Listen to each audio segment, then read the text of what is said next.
Haha, that's a nice draw too. Kumano.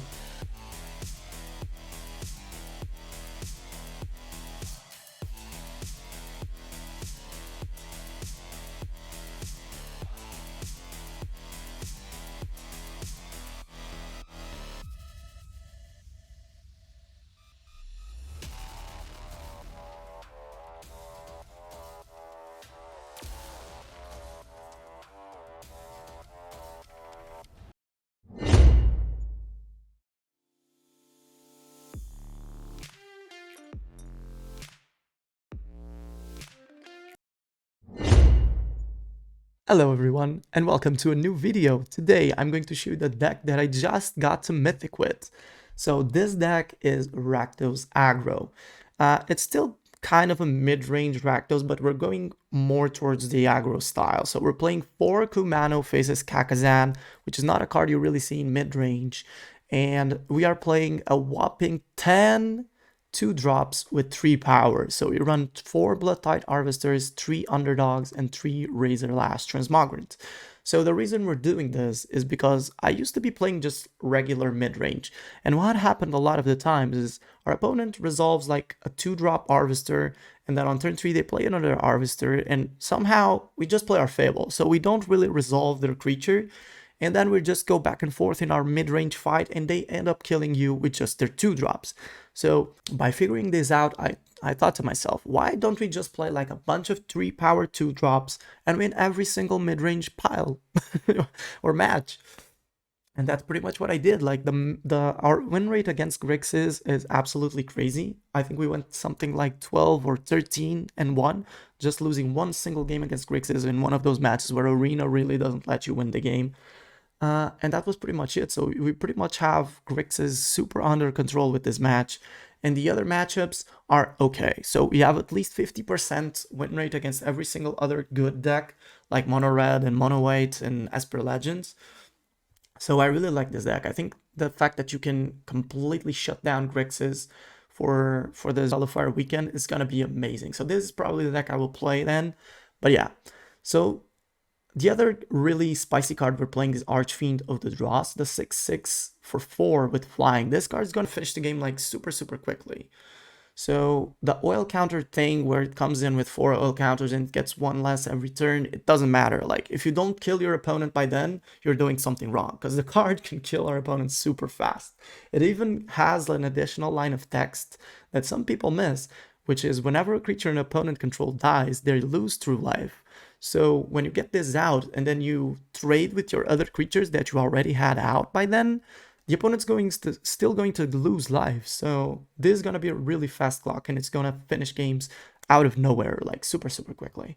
Besides this, we just run the good old like Fable and Graveyard Trespasser. Graveyard Trespasser, I think it's in a pretty good spot right now in the meta. Being able to gain that accidental life like against Mono Red's pretty good. Being able to exile against Atraxa is very good, stopping them from reanimating the big new creature. And yeah, then we just run the good cards like 3 cut downs, 3 go for the throats, 3 Fable, or 4 Fable of course, and 4 Invoke Despair. Actually, Invoke Despair was one of the latest additions to the deck. We started with an even more aggressive shell with no 5-drops, but we figured that Invoke Despair is pretty much free in this deck. We just have to change the mana base a little bit to have like more swamps and less mountains. And yeah, the card is still very good. It's especially good against white. Being able to deal with some enchantments is very powerful. And it's obviously still pretty good against Fable and cards of the sort. And even when the opponent doesn't have anything, it works as like card draw, which we also appreciate. So yeah, this is pretty much the deck. We're trying to kill our opponents as fast as possible, and Archfiend of the Dross usually can do that. As for our sideboard, we run 3 Duresses for the other mid-range piles, and for control, we have Parasitic Grasp for Mono Red, because we had to add this to our sideboard because we were having a little bit trouble against Mono Red, but now it's much better. We also have Sheoldred against Mono Red, we have Liliana against control and against Mono Blue. Mono Blue just can't beat or resolve Liliana, by the way, because they usually only have 1 creature out, whether that being the Haughty Djinn or the Thalarian Serpent. Liliana just completely wrecks them. Then we play this new card, Furnace Punisher, 3 mana 3/3 with Menace, and every upkeep, if the opponent doesn't have 2 basics, or us, we take 2 damage, but we don't really care about taking 2 damage as long as our opponent's also taking damage, because usually we are the aggressor in the matchup, so we bring this in. We usually want to bring this in against the 3-color decks, whether that being Esper Legends, Jund midrange, or Grixis midrange. That's where this card really shines, and we bring the full 4 off against all of those. And then we also run 3 or 2 Ob Nixilis, the Adversary. This card is very good against... I think this card is pretty well positioned right now. The card is very good against other Invoke Despair decks, being that you get to make 2 Planeswalkers and then you get to make the little devil. So if they Invoke Despair, they end up killing your devil and one of the Ob Nixilis, but you still get to keep the other one. So this is one of the best trades you can make against Invoke Despair, and it's also really good against Mono Red, being able to gain a little bit of life every turn if you get your little devil to survive. So yeah, this is pretty much the deck. We just got the Mythic with it. We have 75% win rate until Mythic. So we're doing really well with this, and I hope you guys can do just as well as I did. And I'll see you guys in the matches.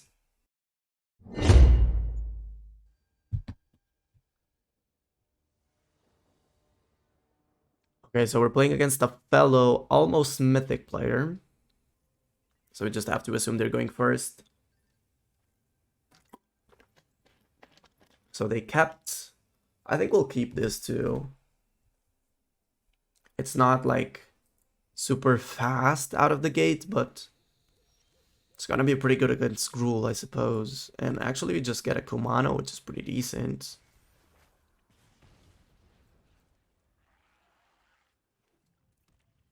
Oh, it's Jund.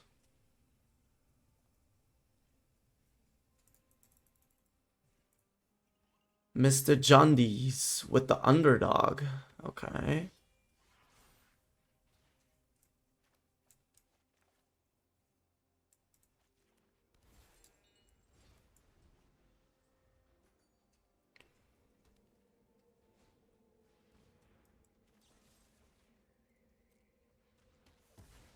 Just gonna kill that.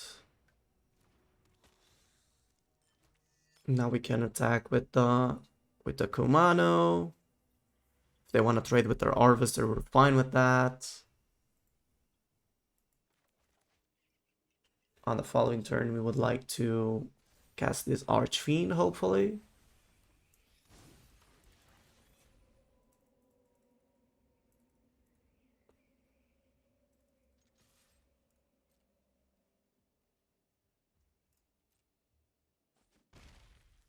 Just gonna play this.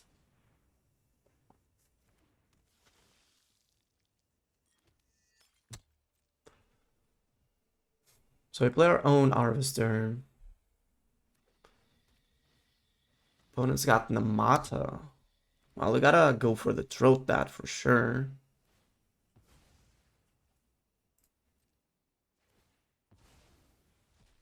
Okay.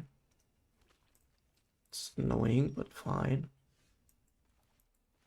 We could just Archfiend first, which I don't hate. It's pretty risky though if they have a go for the throat, but I think we have to play to win. And this is the play to win play.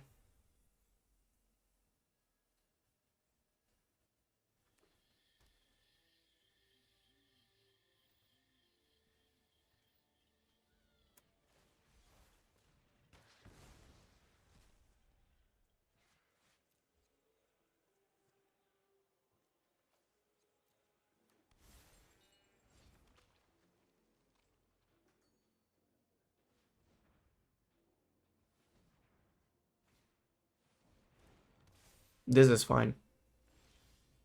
So now I just gotta kill them in 3 turns, right?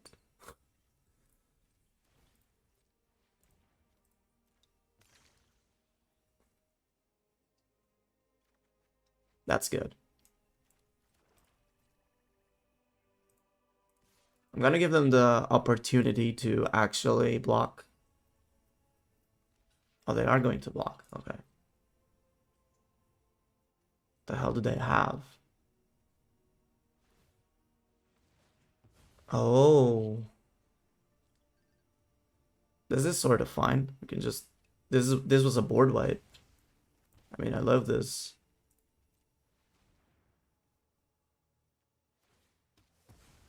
So they still take 6 here. We still get to play Trespasser. They didn't get to draw a card. And now we have lethal on board.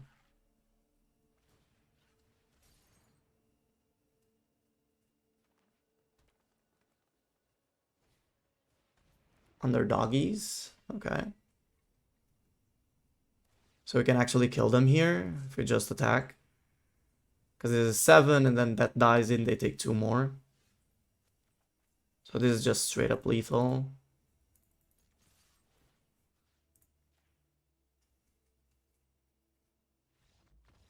Yeah, GG's. Easy clappers. Opponent's playing an interesting Jund though, with Namata as their spice. So suppose we do want Punishers in this matchup.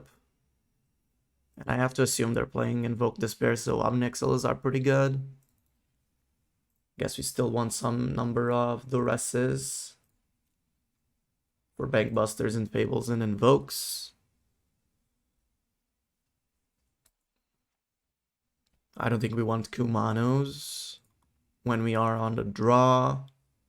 And we have to cut some number of Trespassers, unfortunately. Maybe one Invoke Despair too.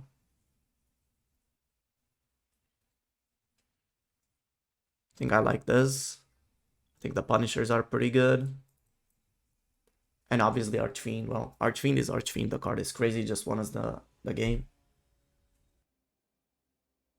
Okay, I like this hand.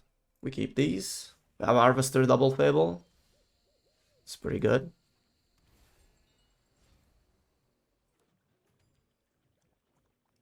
Opponent's got the exact same start as last game.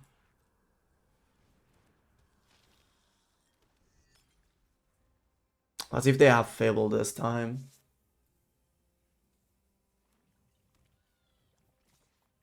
Attacking first. I think we're taking this. Might need to kill the Fable token. Oh, just Trespasser. Okay. Furnace Punisher. Guess we start with Fable though.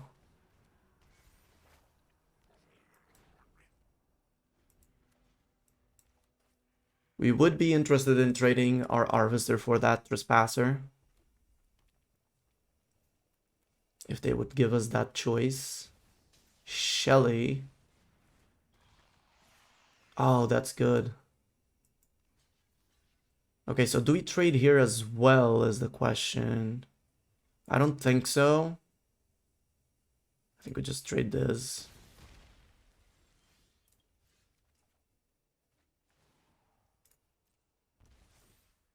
I don't think we can take that damage here. We can play Trespasser though. Trespasser is good.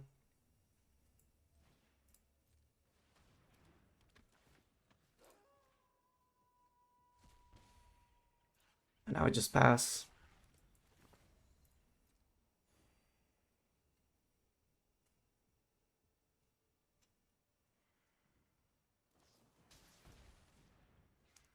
Okay. Well, if they attack with both now, we're gonna have to trade with the underdog. They're not. Okay. Well, in that case, we're taking it.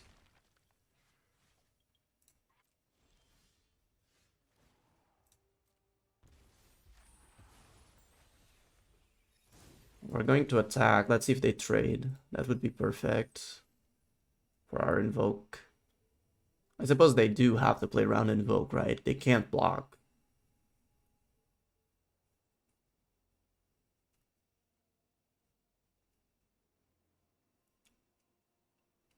There's no way they block here, right? Probably just going to Ob Nix away that token. Yeah.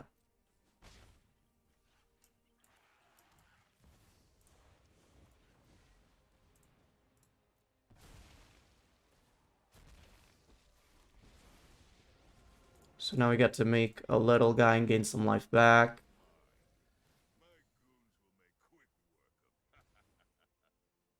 And then we can play another Fable.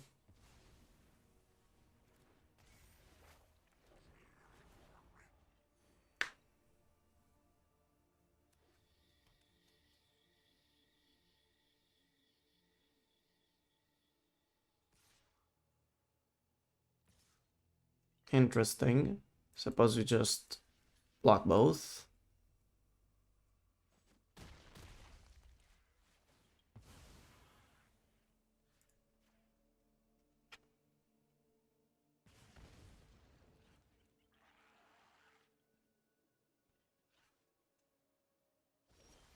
Okay, that's perfect. Fortunately, not going to use this again.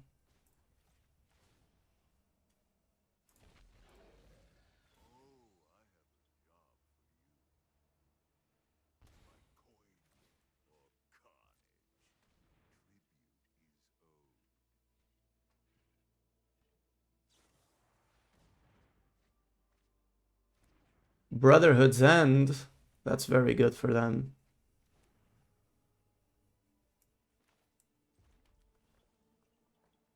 So I can make a copy and hit them, or, you know, doesn't really matter. It's the same. I just get to hit them for 2. Oh, just going to attack. We can use the blood token if we don't make the copy. So Brotherhood's End destroys everything in our board.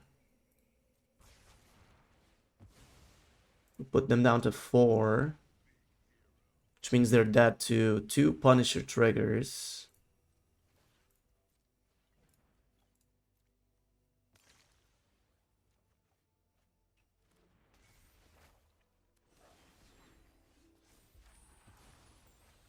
Oh, actually we only have 6 mana, so I think we have to Punisher and Ob Nixilis. I'm going to Ob Nixilis first, because if they take 2 damage from Ob Nixilis, they die.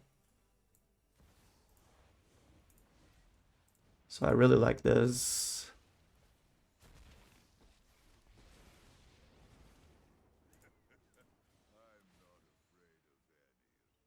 So they have to discard both their cards here, or they lose. Yeah, GG's. Furnace Punisher. Punish our opponent. Opponent had double invoke.